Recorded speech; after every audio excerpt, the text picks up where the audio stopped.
দলগতভাবে আওয়ামী লীগকে বিচারের আওতায় আনা। প্রথমত এটা আমার বলে রাখা ভালো, আওয়ামী লীগের যে এই কাণ্ডকীর্তি, এই কার্যকলাপের জন্য আমাদের এই অন্তর্বর্তীকালীন সরকারের নানান ধরনের কার্যক্রমের দায় আছে।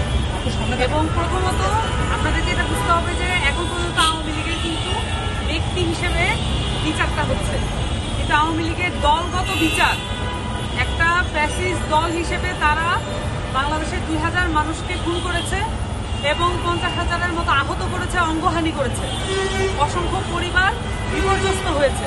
গত 15 বছরে তারা কোটি কোটি হাজার হাজার কোটি কোটি টাকা লুটপাট এবং পাচার করেছে। এই বিচারগুলো অবশ্যই দলগতভাবে হওয়া উচিত। আওয়ামী লীগ মনে করে কিছু মানুষকে শাস্তির আওতায় এনে বাকি দলটাকে এখনো রিফাইনভাবে বাংলাদেশে আনা সম্ভব। এই কারণে তারা তাদের কার্যক্রম আশা নিয়ে চালিয়ে যাচ্ছে। এই আশা যদি আপনি সমূলে বিনাশ করতে চান, তাহলে খুবই গুরুত্বপূর্ণ হচ্ছে দলগতভাবে আওয়ামী লীগকে বিচারের আওতায় আনা।